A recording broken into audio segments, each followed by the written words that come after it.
ये कहानी है इकबाल की। एक 16 साल का बच्चा के साथ एक छोटे से गांव में रहता था।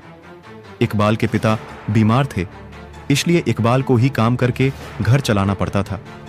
एक दिन अचानक उसकी अब्बू की तबीयत कुछ ज्यादा खराब हो गई और उसकी अब्बू का देहांत हो गया। इकबाल की मदद करने वाला कोई नहीं था, इसलिए इकबाल खुद अपने अब्बू को कब्रिस्तान ले गया। वो अकेला सब कुछ कर रहा था।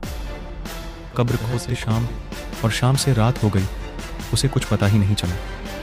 जब वो अपने अब्बू को दफना के कब्रिस्तान की गेट की तरफ बढ़ रहा था, तब काफी रात हो चुकी थी।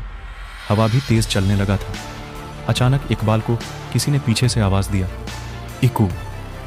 जब उसने पीछे मुद्दाच कर देखा तो कोई नजर नहीं आया। सिर्फ इकबाल के अब्बू उसे इकू कह के बुलाते थे, इसलिए इकबाल ने सोचा शायद उसके अब्बू उसे पुकार रहे हैं।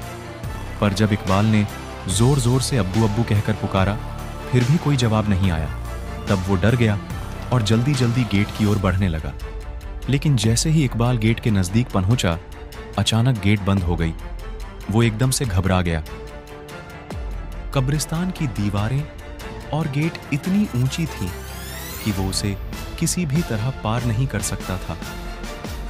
कब्रिस्तान की एक और गेट थी जो कि पीछे की तरफ थी, लेकिन उस गेट तक जाने के लिए इकबाल को वापस और गेट इतनी ऊंची थी कि वो उसे किसी भी तरह पार नहीं कर सकता था।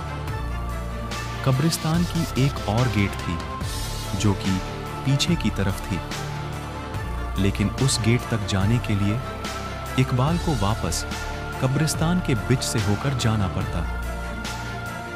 किसी तरह हिम्मत जुटाकर उसने दूसरे गेट तक जाने का फैसला किया। वो सुनसान कब्रिस्तान के बीच से जा ही रहा था कि अचानक उसे दूर एक आदमी खदिद्दा हुआ दिखाई दिया। वो उस आदमी के पास गया और पूछा, कौन हो तुम? उस आदमी ने कोई जवाब नहीं दिया। इकबाल फिर से उसे पूछने ही वाला था कि उस आदमी का सिर अचानक से पीछे घूम गया। उसका दोनों आंखें लाल था और इकबाल को ये देखकर इकबाल जोर से चिल्लाया और भागने लगा। भागते भागते वो एक पेड्डे के पास जाकर रुका और किसी तरह वहीं पे रात गुजारने का फैसला किया। कुछ ही देर में उसके चारों तरफ कोहरा छाने लगा। अचानक उसने कोहरे में एक औरत को भागते हुए देखा। उस औरत के पीछे पीछे एक बच्चा भी भाग रहा था और उस बच्चे के पीछे एक और औरत भाग रही थी। लेकिन वो औरत भागते भागते अचानक रुक गई और इकबाल की तरफ आने लगी। जैसे ही कोहरा हटा, उस औरत की चेहरा इकबाल को साफ साफ दिखने लगी। उस औरत को देखकर इकबाल की रोंगटे खड़े हो गए, मानो जैसे कि वो औरत सालों से वो जैसे ही ऊपर आया, सीधा कब्रिस्तान के बाहर भागते हुए चला गया।